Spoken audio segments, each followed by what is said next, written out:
Representative Congressman Obi Dianco.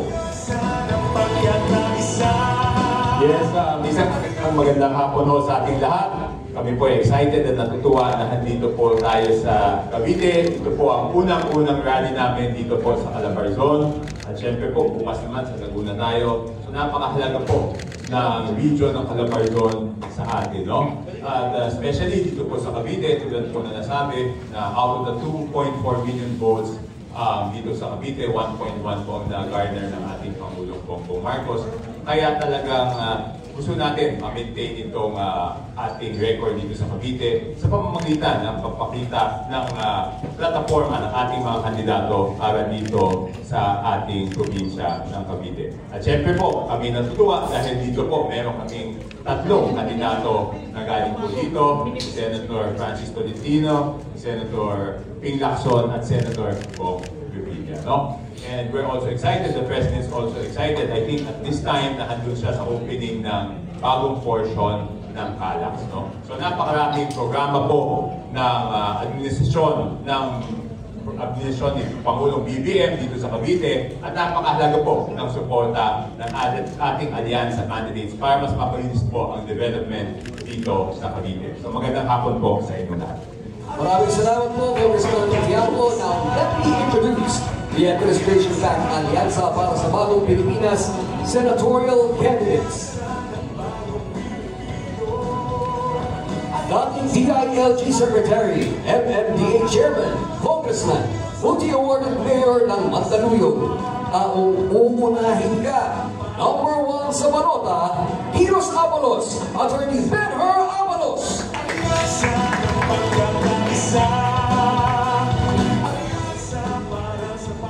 Ang tunay na nakipagpakbakan sa krimen sa lansangan, nagbabantay sa kaban ng bayan, anak ng Cavite, numero 33 sa Balota, Senator Ping Lacson.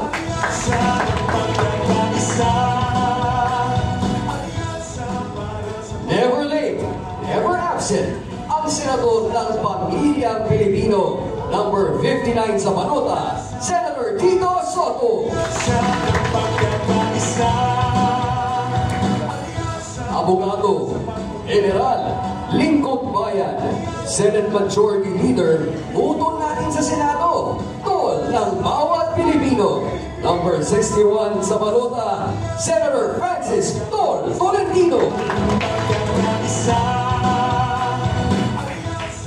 Mga kababayan, ang magiging tagapagtanggol ninyo sa Senado, ang kakampi ng inaapi, number 63 sa Balota, Erwin Tulfo.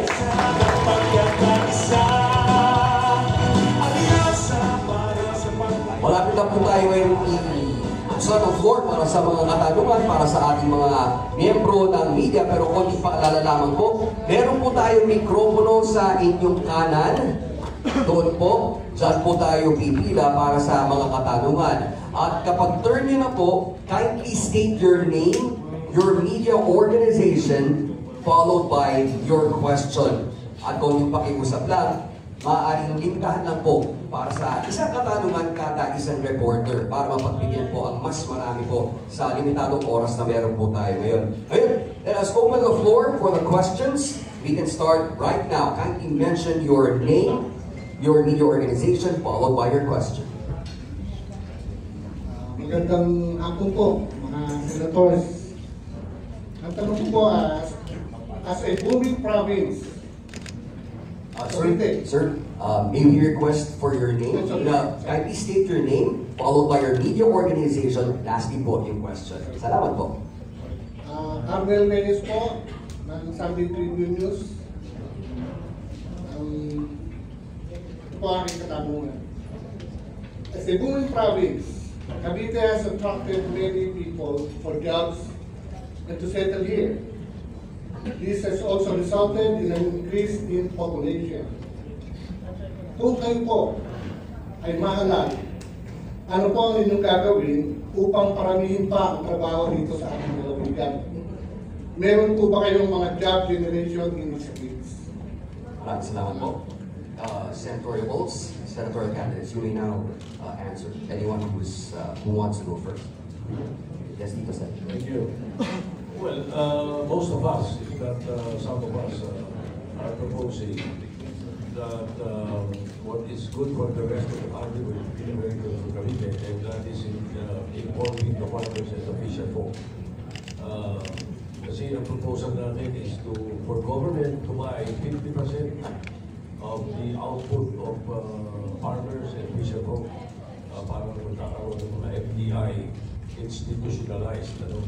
Sapagkat pagka nangyari yun, bababa ang mga traders at bababa ang presyo. Pati mga sugar makikinabang. Mas maraming livelihood programs na magagawa doon pagkakaroon. So yun yung mga katuwa siguro. Sige natin dito sa Cavite, talagang booming. So if not the biggest, the biggest or the second biggest province in the country today. Yes, sir. Thank you. Yung Cavite, ito yung pinakatarangkahan ng Metro Manila papuntang Southern Luzon. Actually, hindi lang Southern Tagalog. Ang lagi rin tinatanong yan tungkol sa job generation. Ang sagot namin is, pagyamanin natin yung MSMEs. Kasi ito yung pinakamalaking enterprise or enterprise sector. Sector ng enterprises sa buong Pilipinas. 99.6%. So, kung hindi natin matutulungan yung MSMEs, maaaring kumulap siyang ating ekonomiya. So, ganun din sa Cavite, sabi ko nga, ito yung parang gateway papunta sa Southern Luzon. So, tulungan dapat ng pamahalaan, bigyan ng incentives, at saka i-enhance para sa pati yung mga katawag ng cottage industries, yung mga pang-komunidad ba, mga pang-self-employed, at saka yung malilit na employment like yung micro, small, medium enterprises. Yes, sir.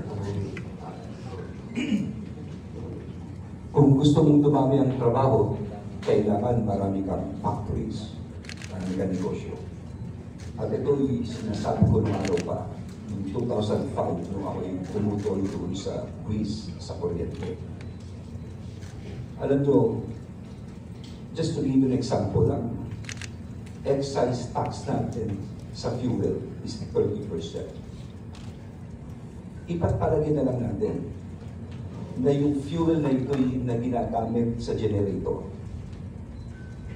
na cohor bumibili dyan ng 30%. Tanggalan mo ng issue lang purely for power generation. Bababa na gusto ang ating kuryente. Kung bababa ito, maraming papasok na manufacturing firm, maraming trabaho kailangan. I'll give you an example. Nagpa-research ako rito ang kilowatt hour sa mga lugar na kailangan ng generator using fuel at mga island provinces na fuel basis. 17 to 19 pesos per kilowatt hour. Sa Metro Manila, 11 pesos per kilowatt hour. And we have the second most expensive electricity rate in Asia right now. So kung ito makakalikot natin ito, matanggal natin itong tinatawag na buwis sa kuryente, malaking bagay ito for manufacturing firms na pumasok ito. This was my stand when I was a congressman in 2005 hanggang ano. Pangalawa, let's create an environment for, business friendly. Kailangan yung proseso mo mabilis. Ease of doing business.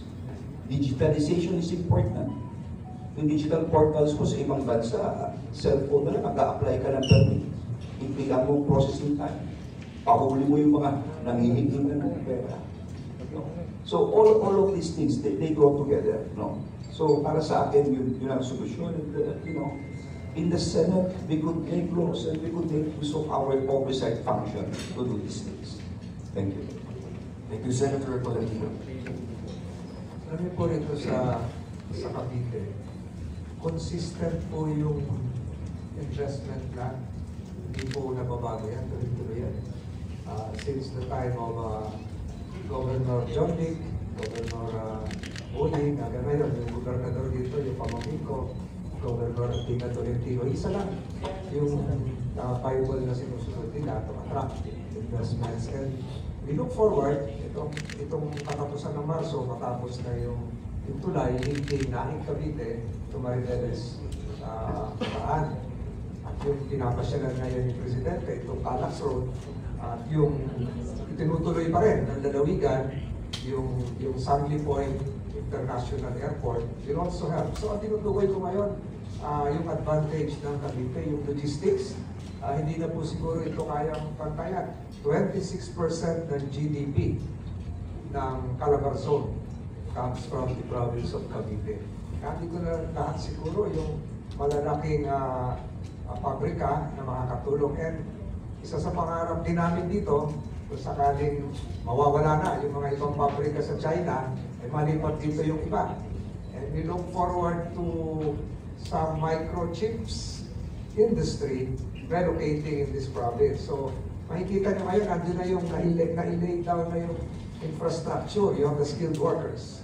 You have a provincial government accepting and accommodating, hospitable to foreign investors. And you have the infrastructure, yung kapabanggit ko na. Pati yung mga nagtatrabaho sa Bataan at nakikinabang po dito. So, yung tanong mo, paano pa may susulong yung kaunlaran ng Cavite? Ituloy lang natin itong infrastruktura na sa ngayon ay national priority. National priority. Ang highway na ginagawa ngayon siguro, hindi lang 3. Linking Cavite. If we can have that other highway linking Coastal Road to Cavite City, ay mas maganda. Kung ma-extend pa yung Nyog LRT, farther beyond, going to Dasmariñas, mas maganda. Kanina umaga, inaugurate ko yung isang mga bagong traffic light system sa GMA Cavite na sensorized AI. So all of these things, plus the natural tourist attractions of Cavite, hindi na siguro kayang pigilan yun. So, attractive investment environment, and you have good leaders here na nagkakaisa. Wala kaming away-away dito sa politika. I think that's the right formula that should be applied in other parts of the country as well. Thank you very much. Now we move on to the next reporter. Kindly state your name, media organization, and your question. Rebecca Velasquez po ng Publishers Association of the Philippines. Matatagpuan po sa Cavite ang maraming processing at industrial zones kung saan libo-libong Caviteño ang nabibigyan ng kabuhayan ng trabaho. In terms of legislation, mayroon po ba kayong plano, inisyatibong isusulong para masustinahan ito at makaakit pa ng maraming investors? At may plano po ba kayong suportahan ang ating MSMEs na alam naman natin ito ang pundasyon ng global na ekonomiya? Thank you for the question. Anyone from the senatorial folks? Yes, were you reaching out to the sorry. Okay. Ma'am, yung tanong niyo po kanina, ito po rin po yung nakaling po sa tanong ng ating unang reporter at nabigyan na po ng kasagutan ng ating mga senatorial candidates. Okay po. Meron po akong tanong para sa ating Caviteñong senatorial board. Sige po. Ang Cavite po ay agricultural noon. Pero ang mga subdivision po na sulputan, malalaking subdivision na halos nilamon na yung ating mga agricultural lands. Ano po ba meron po ba kayong isusulong para itong kakaunti na agricultural land ay maprotektahan natin na hindi naman totally kainin na ng lahat ng mga subdivision dito sa ating lalawigan? Salamat po. Matagal na pong naka-pending, I think since the 15th Congress, 16th Congress, 17th Congress, yung National Land Use Plan. Pero sa ilalim ng local government ko, talagang may poder at kapangyarihan ang bawat pamahalaan lokal na mag-implement ng sariling land use plan. We have a comprehensive land use plan here in Cavite. So, sa urban sprawl po na nangyayari ngayon, hindi talaga may iwasan yan. Siguro kung tinutukoy mo yung mga ilang lupain sa Imo, sa Gentry, yung pagbabalansi po nito ay bahagi po ng urban planning and zoning plans ng lalawigan ng Cavite. I cannot speak for the provincial government. Pero hindi naman po siguro walang-wala na. You have the upland farms in Maragondon. You still have the upland farms in Ternate, in Magallanes. General Emilio Aguinaldo, even in sila. So, meron pa rin po tayong mga tanim na pinya at kape.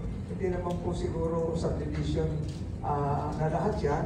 Yung pagbabalansin po nito siguro ay bahagi na po nung pagpapatupad ng comprehensive land use plan ng lalawigan ng Cavite. Pero ang sinasabi ko nga, 15, 16 Congress pa, meron mga hakbangin, o 15 pa, alam ni Senator Soto, na magkaroon talaga ng isang national land use plan na hanggang ngayon po ay nakabinbin pa sa Kongreso. Yes, Sir Avalos. Alam nyo, ang food security ay napaka-importante. Importante na umaari o na nga tayo mag-import ang mga agricultural products and on our own, be self-sufficient. And to do this, naniniwala ako that kung ano mang natitira, not only for Cavite, ito sa buong Pilipinas, they should be incentivized. Saan po yun? Sa pagbayad ng buwis. Kung ma-incentivize natin yung mga natitira pang may-ari ng lupa na mas mababa ang binabayaran ng buwis, mas malaking bagay. And of course, tignan ng local development council, particularly on agriculture.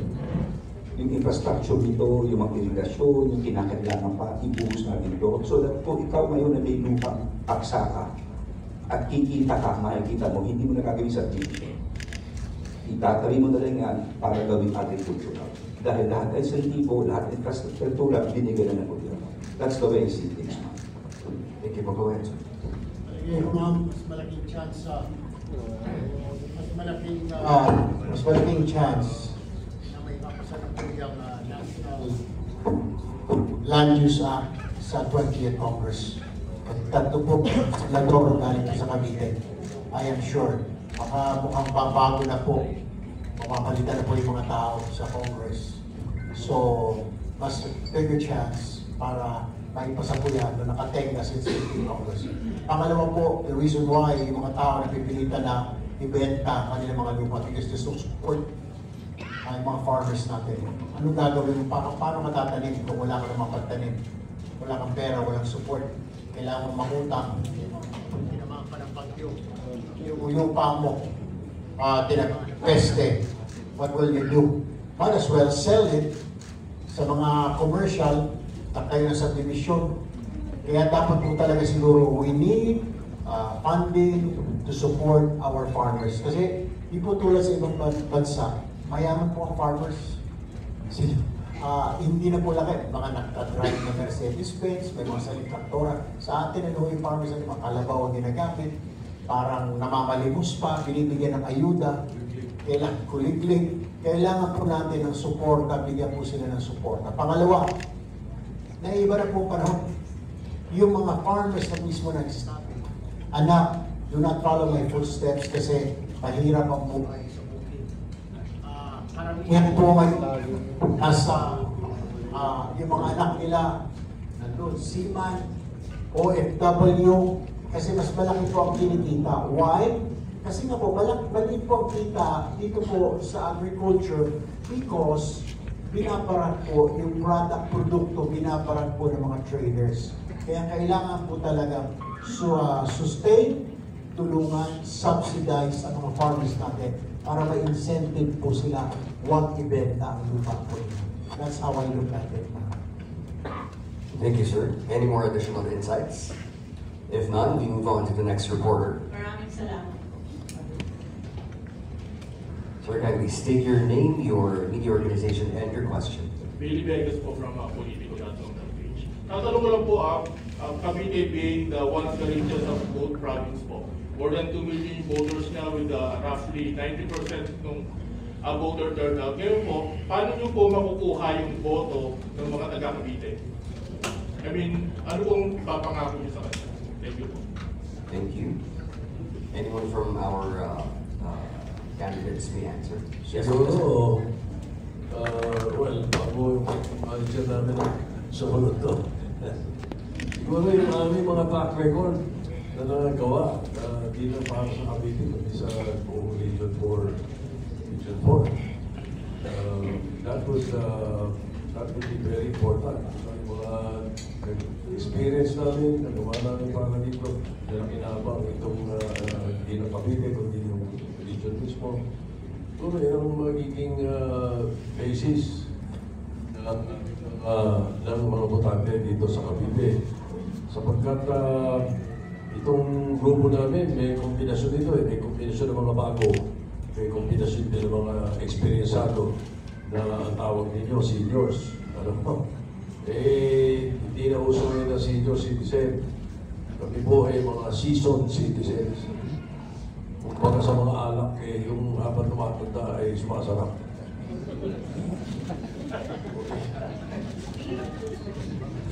Yes, pangako ko lang kasi dati ko nang ginagawa, yung good governance, yung laban sa katiwalian. Kasi sa tingin ko, isa sa talagang pinaka-seryosong problema ng ating bansa sa napakahabang panahon, yung paglaban sa pagsugpo sa corruption.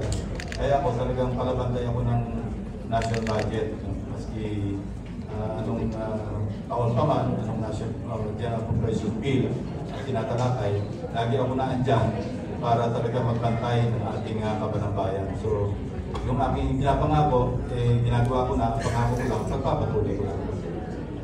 Thank you po. Meron po bang karagdagang kasagutan?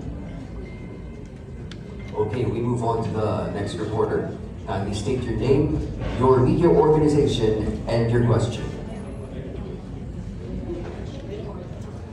Hi Sir, Leanne Los Baños po from TV5. Sir, patawarin niyo ako, dalawa po yung tanong ko kasi galing na po sa amin po mga Senate reporters.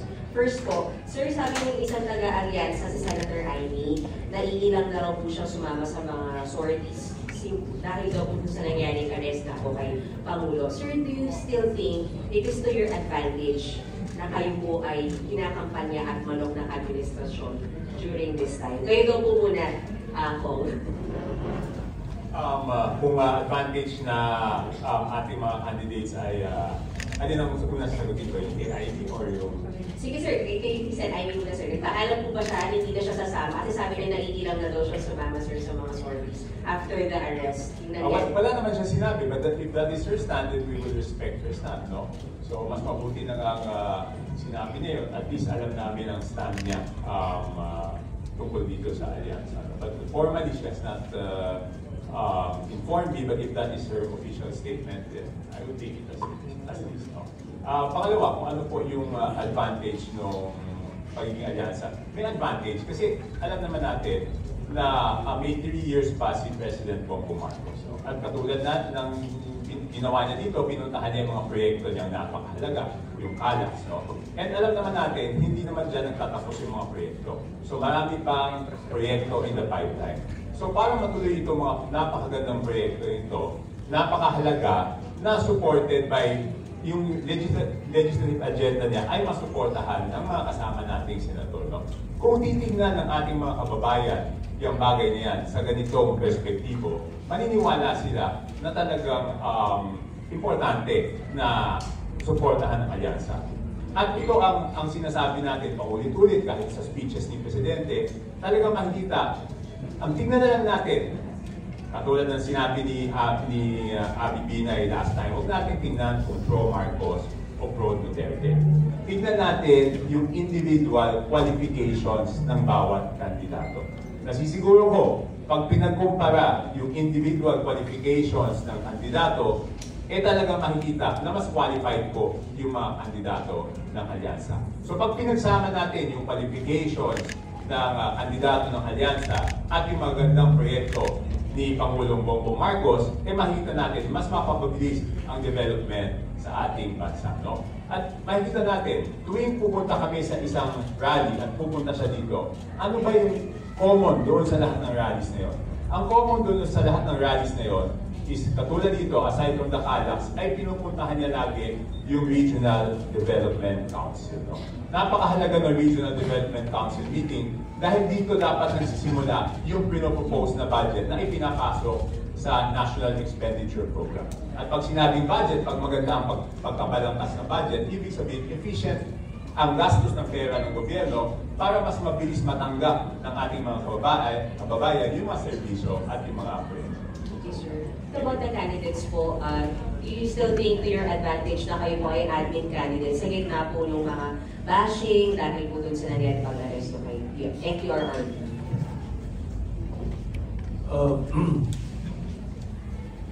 Actually, I do not have any intentions of making a comment on the issue of one of our colleagues and the issue in the events that have been happening or transpiring. Kasi pati rin sa sinasabing mong bashing, kaliwat kanan ng bashing naman, both fences. Kaya sa akin kasi, ang attitude ko, history has a way of catching up for the past. Ako, I'd rather not look at the past. I'd rather look forward. So looking forward ito, ang pinag-uusapan natin dito the next 3 years, kung ano ang magagawa mo para sa bansa in the next 3 years. Hindi yung nangyari kahapon. Ganun ang attitude ko eh. So, ang pinag-uusapan dito natin, makakatulong ba kami sa bansa natin o hindi? Makakagulo lang ba kami? Diba? Ganun ang attitude ko eh. So, I'd rather not talk about them, the past. I'd rather look forward and say that I am ready to serve. We have very good programs. We have a track record to back us up. And we have the experience to be able to deliver these programs well. That is definitely good for the country. Ganun yung attitude ko. Thank you. May karagdagan na sa akin. Yes, Senator. Nung unang-una kami ipinakausap ni President Bongbong, dalawa kami ni Senate President Soto noon, as early as June 2023, if I'm not mistaken. Kinuusap kami kung sakali daw kaming tatakbo, baka pwedeng doon kami sa administration slate. At that time, I was reluctant. Not because ayoko, kundi reluctant ako kung tatakbo pa o hindi. But then, in the course of time, pinag-aralan ko, ginakstapos ko yung ano ba yung mga advantages at saka disadvantages kung mag-a-administrate, kung sakaling tatakbo or mag-independent. Ako independent candidate, but then nakita ko naman yung alignment ng aking mga matagal na mga advocacies doon sa ginagawa ni Pangulong Bongbong. Particularly, pagdating sa budget, ibaba natin yung biyaya ng national budget sa local sa mga local government units. At yun nga yung talagang ginagawa niya. In fact, nagpasa nga siya ng EO 82, hindi ba? Na kung saan, pinapalakas niya yung mga regional development councils. At ginagawa naman niya. Kasi every time na papasal kami sa isang probinsya, naka-organize yung regional development council at may meeting sila doon para malaman ano ba yung mga needs sa mga priorities ng mga malalayong lugar. At yun, talagang lapat na lapat sa advocacy ko yun dahil lagi ko mga kinu-question bakit kulang na kulang yung sa National Expenditure Program, yun ang gagaling sa ibaba, yung mga produkto o yung output ng mga local development councils. Pangalawa, narinig ko rin sa kanya digitalization. Yun din yung aking isa sa mga advocacies na ito yung makapagpabawas ng corruption kapag nag-fully digitalize tayo. No, kaya nga, mainam na sana yung napiling bagong DICT Secretary talagang gagawin yung kanyang tungkulin para mapabilis yung pag-digitalize ng lahat ng government transactions, hindi lamang government to government, kung hindi privado to government. Kasi pagka, halimbawa sa customs, kung naka-online lang lahat ng application, all the way sa pagbabayad ng tax sa land bank, palagay ko, walang human intervention, ang laki na mababawas sa katiwalian. Now, yung anong epekto? Wala. Kasi kami, sabi nga ni Congressman Toby, yung aming campaign manager, kami naman magre-rely sa mga sarili naming track record at saka sarili naming plataforma. Siguro yung mga tao naman, mas discerning, or can be discerning enough para kilatisin yung mga kandidato na hindi lamang yung mga magagaling mambash o magaling sa fake news ang kanilang iboboto, kundi tingnan yung mga record mismo ng mga kandidato. At kami naman, masasabi ko, dahil matagal na kami magkakasama sa mga rallies, nagkakakwentuhan kami, may mga alignments yung aming mga gusto na gawin o itulak ng mga panukalang batas kung kami magkakasama-sama sa Senado. Kaya yun lang masasabi ko. Walang epekto. Thank you, sir. Sir, isa na lang po last. Sir, maingay din kasi ngayon yung kay Senator Bato de la Rosa that he already expressed his intention to seek refuge in the Senate once the ICC warrant is issued. bilang dating mga senador at future senador. May mga nagsasabi po kasi na bakit gagamitin yung Senado para pagbaguhan ng isang senador na may criminal? Ang nasa salik ng batas, ang alam ko, pagka yung Congress is in session, may legislative immunity, pero limitado. Pagka less than 6 years ang magiging penalty, pwede ka talagang mag-seek refuge at hindi ka pwedeng arestuhin kasi nga mayroong immunity. Pero kung mahigit 6 na taon ang parusa at wala naman session tulad kayo, naka-recess, paano ko magsisik ng refuge sa Senate? Congress is not in session. So may limitasyon. So pwedeng gawin yun under the 2 conditions na sinabi ko kanina. Well, iba yung pahayag ng Senate President at siyempre Senate President, discard niya yun. No? Pero or yun ang kanyang opinion. But ako, ang pinokot ko lang, kung ano yung nakasaad sa batas na extent or yung tamang extent ng aming ng legislative immunity ni Senator Bato de la Rosa if and when it comes to that. Thank you. Thank you. Maybe ask for the next reporter to please state your name, your media organization, and your question. Good afternoon po. I'm Miss Marty Bautista from Lumate. Ang question ko po ay karamihan po sa manggagawa dito sa Cavite ay nagnanais na maiparehas sa minimum wage. Dahil hindi naman po kalayuan ng Manila sa Cavite at hindi naman po nagkakalayo ang mga halaga ng bilihin. Kung may hahalal po kayo bilang senador, ano po yung magiging plano nyo para sa manggagawa dito sa lalawigan ng Cavite? Tama yun, kasi yung Cavite is almost Metro Manila. Ang aking pananaw sa minimum wage, dapat lagi inflation-based. Kasi sabi mo nga, hindi naman pare-pare ang presyo ng bilihin. Halimbawa, pumunta ka sa Pote, sa Bacoor, parang Metro Manila na yung presyo. Pumunta ka naman siguro sa Maragondon, Bailen, medyo napapalayo, bakit pa rin yung presyo. So, yung across the board, eto magkahipa kami ni Senator Erwin dito. Kasi pwedeng magkaroon ng across the board, pero parang parameters lang yung establish sa batas. At bigyan natin ng konting flexibility yung wage board na kung saan sila yung makapag-aral ano ba yung existing inflation rate do sa iba't ibang lugar. So, para sa akin, bottom line, dapat inflation-based. Naka-based lagi sa inflation yung minimum wage o kung ano man yung wage increase na pairali natin. Meron ako isang proposal nung nakaraang Congress, nandun pa ako, noong 18th Congress. Hindi nakapasa kinapos ng oras. So, pag nakabalik, ipapile ko ulit yun. Yun yung institutionalizing the 14-month pay. Kasi ang institutionalize sa atin yung 13-month pay, di ba? Yun 1975 presidential decree ni President Ferdinand Marcos, ni Marcos Sr. Ang tagal na noon. Ngayon, sa ngayon, mayroong mga kumpanya na nagbibigay naman ng 14-month pay. Pero hindi mo institutionalized. Wala rin safeguards. So, itong gagawin natin, I'm sure magiging mga maggagawa dito sa Cavite at sa buong Pilipinas. Meron naman mga proper safeguards para kung hindi kaya ng employer, hindi pwede. Kasi importante sa akin yung yung 13-month pay, ibigay natin ng June. Yung 14-month bigay mo ng December. Bakit June? Doon yung maraming eskwela tuition, nagbabayan, nagpapaaral ng mga magulang, mga pamilya. Pero paligay ko yun, marami may tutulong din. Konektado doon sa minimum wage. Thank you. Thank you po. Salamat. Okay. Any more, wala nang kalagdagang sagot? We move on to the next reporter. Good afternoon po, Raylan Lopez ng Unang Milenyo. My question is, coastal communities in Cavite are facing water pollution, overfishing and over-congestion of farms. The same issues are affecting the province, museum and oyster industry.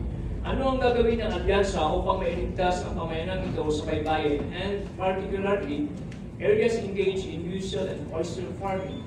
Ano ang gagawin ng alyansa para isulong ang kanilang sustainability? Thank you. We now open any of our sir. Yes, sir. Sa akin po, una sa lahat, we have to review the Fisheries and Aquatic Resources Code. Isa yun.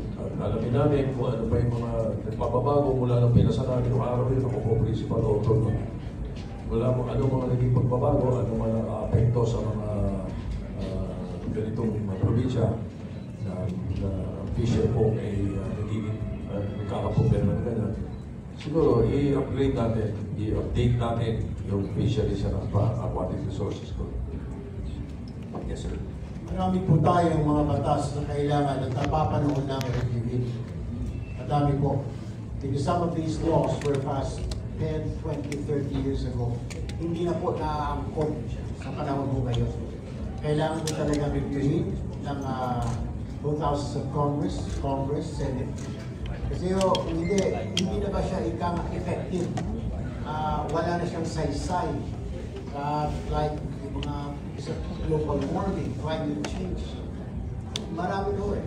So we really have to review and to make sure na naangkop na naman siya sa mga panahon. Yes, Sir Ramos. Siguro i-benchmark muna natin, importante mag-inventaryo. Ano karami may mga palaisdaan dyan. Kasi ang talaba o oysters, yan ang filter. Yung makikita yung water yun na nag-absorb at filter. Pangalawa, yung mga dumadaan na mga barko, dapat na-inspect nila ng Coast Guard. Pangalawa, nagtatakbo ng kung ano mga lumiyan. Napaka-importante niya. And talking about this is, of course, yung recent decision ng Supreme Court may makikinalaman sa Fisheries Code, which is the 15-kilometer coastline, if you recall. Na ang sinasabi rito, kung araw, is that yung mga maliit na mga isda ang would take preference or priority over the 15-kilometer coastline. At may nag-file sa Malapon, nanalo nga ang commercial fishing vessel na dumaan dito, na kinatigan naman ng Korte Suprema. At delikado ito para sa akin. Because for small fisher folks, this would mean survival already. Ito na kinukuha yung araw-araw na pagkain, or yung pangkaso sila sa araw-araw. We must really review the Fisheries Code to make sure that the issues raised in the Supreme Court ay masagot and to make sure na ang 15-kilometer zone ay talagang manatili parate sa ating maliliit na mga isla. Yes, sir. Ang isang pressing issue dito which can be resolved by good intergovernmental, interprovincial cooperation ay yung current issue ngayon na yung mga isda natin dito galing sa Salinas, sa Cavite City, ay pag napalaot ng konti inuuli sa Bataan, nagiging ordinansa sa Bataan. So, mariresolve ba yan sa magagandang ugnayan ng halimbawa ng gobernador ng Cavite at ng Bataan? At magiging simbolo siguro ng pagkakaisa ng Bataan at Cavite yung gagawin tulay from Naim to Carbeles. Yan na lagi lang mga issues na sinasabi sa akin ng mga mangingisda dito. Na hindi sila nakakalayo ng malayo kasi pag yung isla, yung mga huli na dating nakukuha nila ay sakop na ng karagatan ng Bataan. So, yung siguro yung mga issues na yun ay pag-uusap na lang yung dalawang pamahalaang pamlalawigan. Salamat po. May karagdagang sagot po ba? Now we move on to the next reporter. Thank you. Please state your name and your organization. Good afternoon po, sirs. I'm Jester from People's Jordan. My question is, tomorrow po yung celebrate po yung 156th birth anniversary ni General Emilio Aguinaldo. So how does the Alianza plan to uphold his legacy of patriotism, and leadership in its policy agenda? How do you uphold the legacy of patriotism of General Aguinaldo? Ay, nasa napakaraming bagay yung pagkilala kay General Emilio Aguinaldo. Yung pinakita. Alam mo si General Emilio Aguinaldo, bagamat kilala siya na dito pinakayan, sa amin nag-retire sa Tagaytay. Yung Josephine's Restaurant na yun, yung dulo, mag-aari ng pamilya nila yun. So siguro maalala natin ang kadakilaan ni General Emilio Aguinaldo sa pagpapakita ng mga gawain. Kami bilang kandidato, ako na personal. Yung sinusulong mo ay hindi na lang siguro ang politika, kung hindi ano yung makakatulong sa bayan. So laging ganun siguro.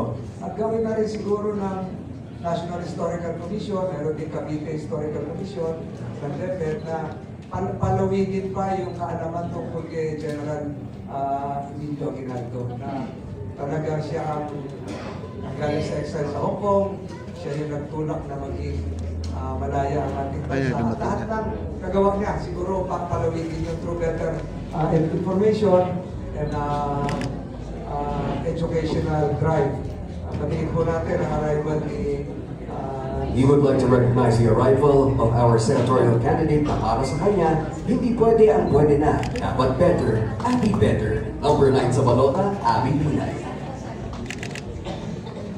Ito, trivia to. Ganda to. Bukunti na akalam nito eh. Si General Aguinaldo, kumpare ng lolo ko, Vicente Soto, yung senador. Alam niyo kung paano nangyari. Yung punsong kapatid ng dati ko, anak ni Vicente Soto, Senator Vicente Soto, si Dr. Suga Soto, married a Yubienko. Yubienko ang kamag-anak nila Judvic Remulla. Nanay nila ay si Yubienko sila Governor. So, taga-Cavite sila Yubienko. Kinuhang ninong si General Emilio Aguinaldo noong 50s yun. Si Aguinaldo at kaya sabi ko kumpare ng lolo ko yun. Totoo yun, totoo. Ako, another trivia, no? Probably ako lang yung nandito sa kwarto dito or one of the few, no? Na nakita si Emilio Aguinaldo nung during his wake, nung namatay siya. Kasi alam nyo, nag-aaral ako sa high school sa Imus Institute. I was then in my 4th year. No? Cadet officer ako sa tinatawag na pre-military, yung PMT nung araw. So we were sent to Kawit, kung saan sa nakapurol. At kami yung delegasyon ng aming skolahan sa Imus para magpunta doon sa wake ni, I think this was 1963, no? Kasi graduate ako ng high school 1964. Ganun na yung katagal. So yun, I had a rare opportunity na makita siya. Maski, although, yun nga, nakapuro na siya doon. Kanina, ikukot ko si Senator Soto. Ang siguro, mas sikat o mas masidhi pang naging bayani si General Aguinaldo kung namatay siya nung araw. At hindi siya namatay noong 1963. Diba? Ganun kasi yung mga heroes na namatay panahon ng labanan, mas naalala pa ng tao. Although, hindi namin naman bilang isang Caviteño, hindi ko minemenos yung pagiging bayani at naging part ng kasaysayan ng buong Pilipinas, si General Emilio Aguinaldo. After all, June 12, 1898, yung unang-unang Republika ng Pilipinas dito sa ating lalawigan naganap. Ito'y sinundan lamang ng Malolos Congress noong September 15 of the same year. Pero talagang original ang Cavite sa pagdideklara ng independence mula sa mga Banyaga. Attorney Abalos. Ang priglo ko kasi ang history. And one of my favorite quotes yung sinabi ni Emilio Aguinaldo. Medyo parang malapit sa ito eh. Ang sinasabi niya, we cannot free ourselves unless we move forward united in desire. Napakaganda yung kanya sinabi. So right now, it's challenging times. But kamukha na sinabi na Aguinaldo, we must move forward united in our desire.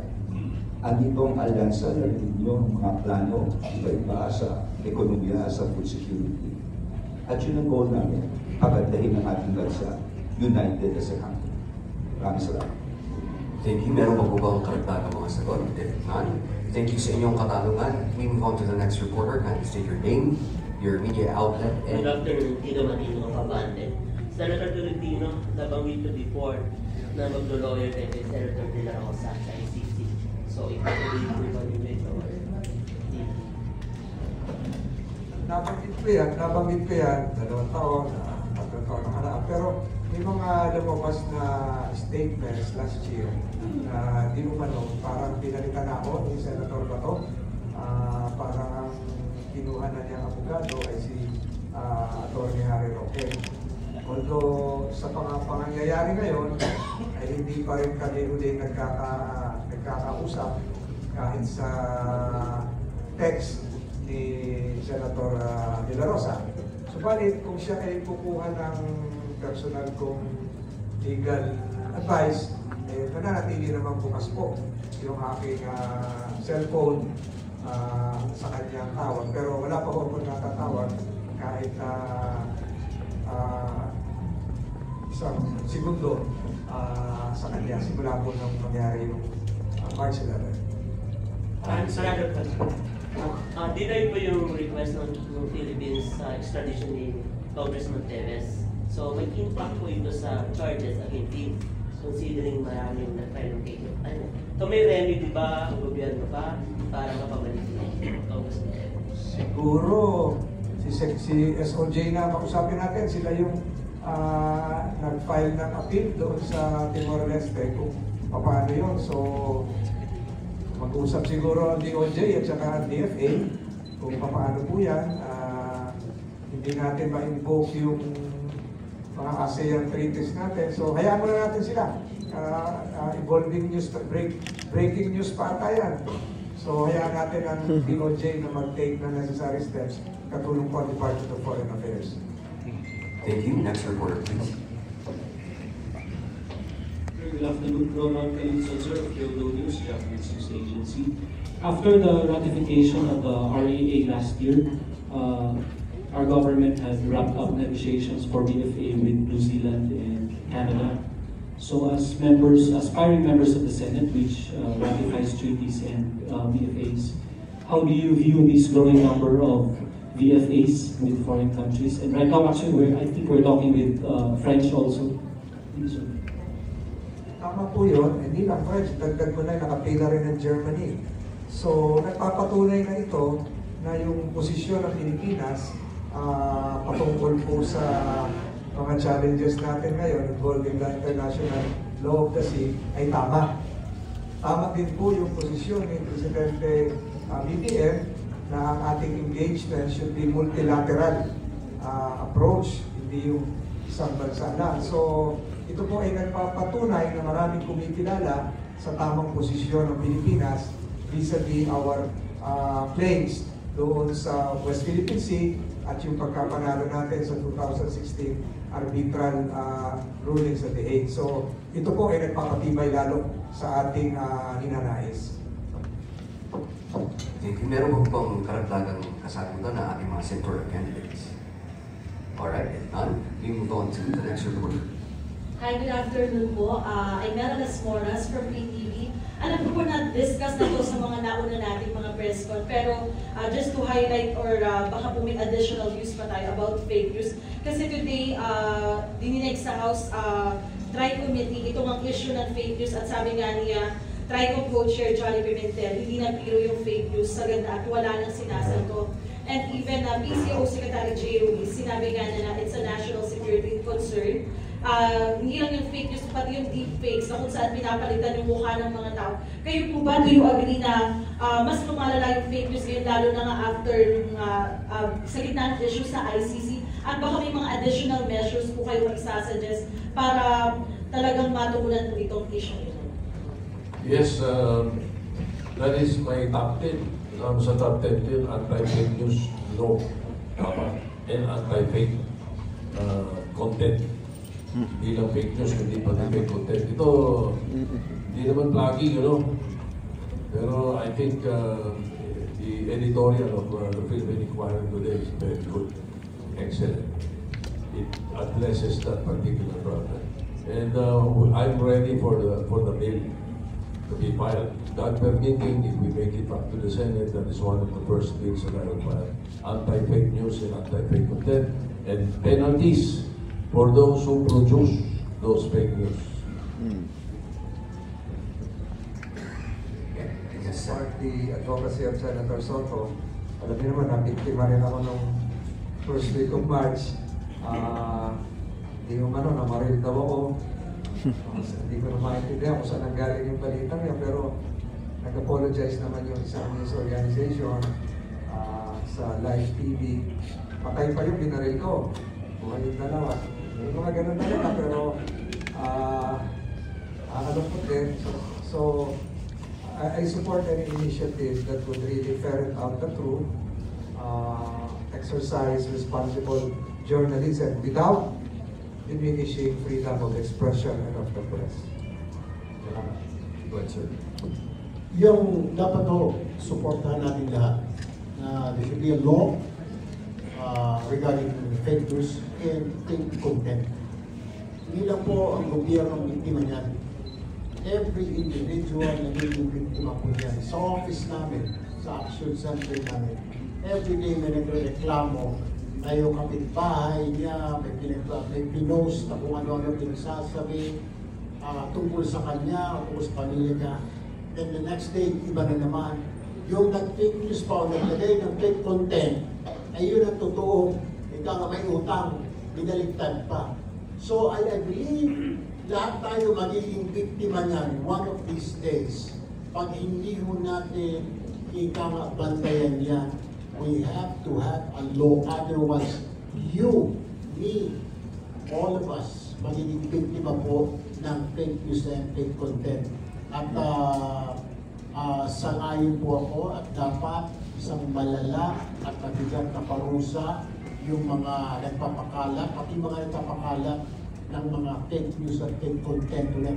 Alam mo na fake content, isa di mo kilala, i-share mo lang. Ang reason mo share ko lang naman mo It is your responsibility to check and double check.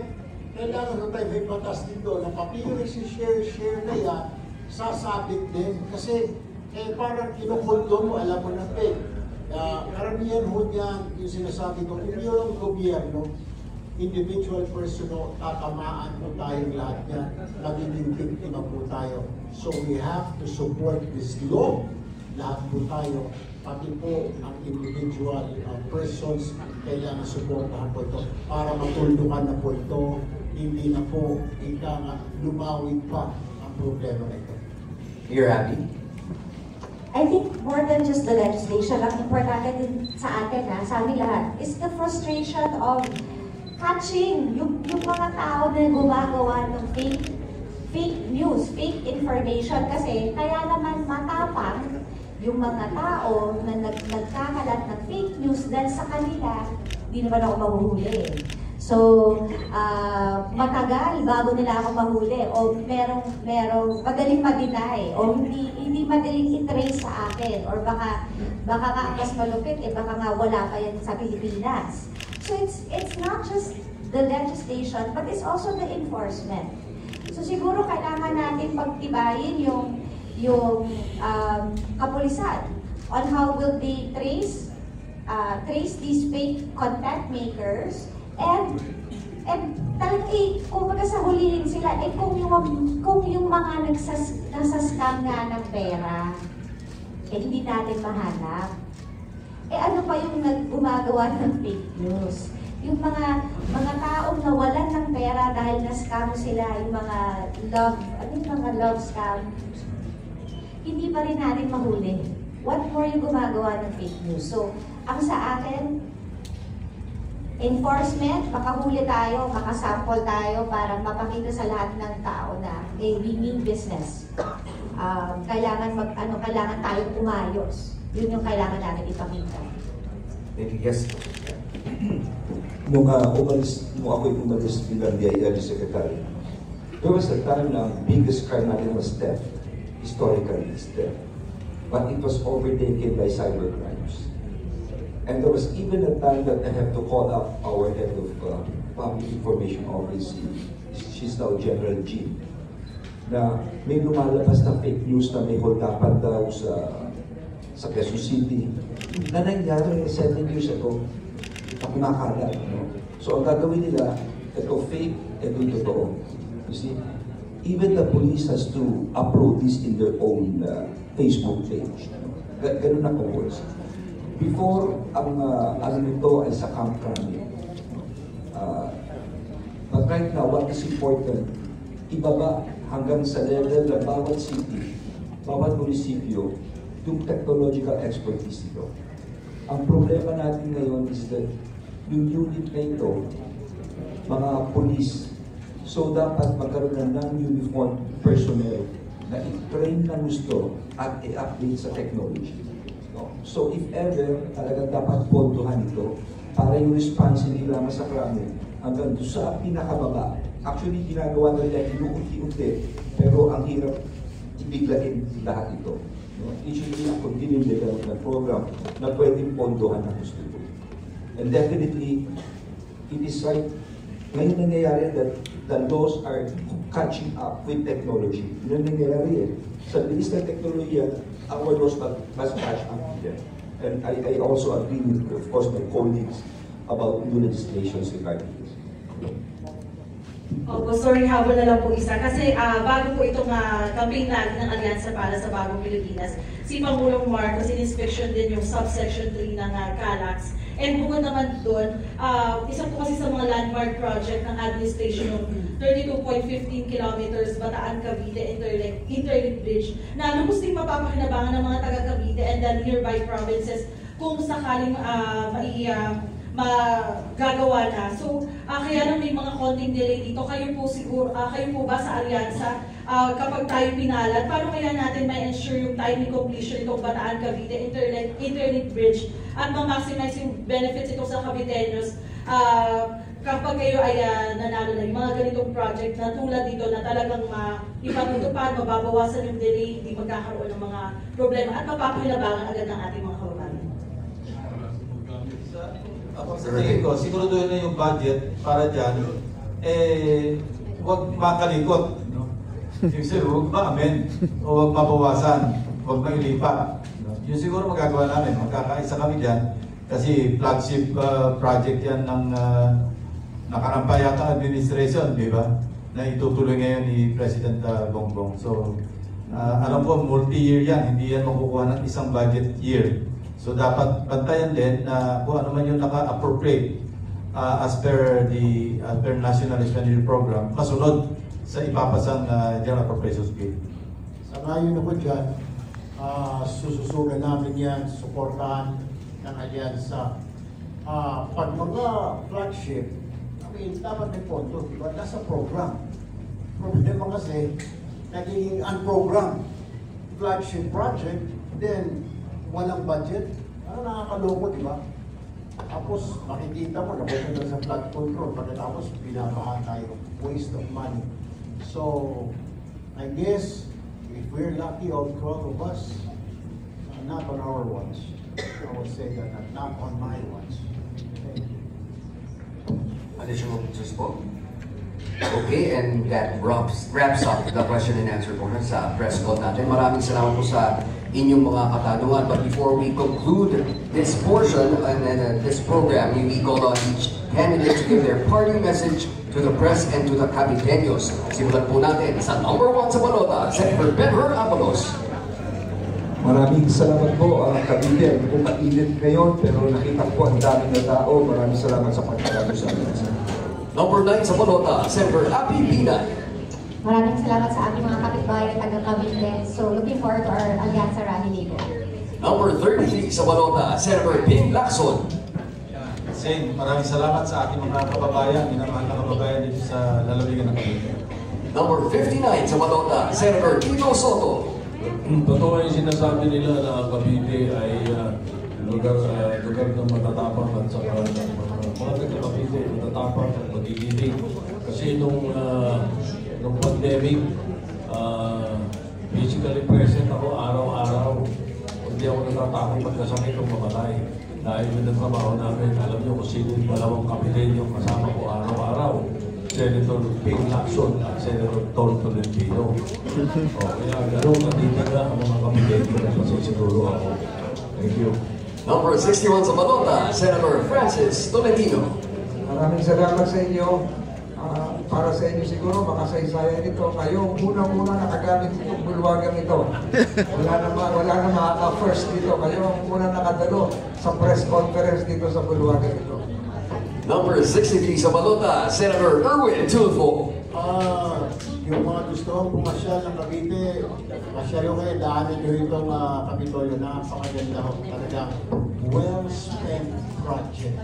Congratulations po, Governor, now Secretary John Petrucci. Well done po. See you later po sa rally. Thank you very much sa ating mga senatorial candidates at members of the media. We hope to see you sa ating big rally 4:30 this afternoon.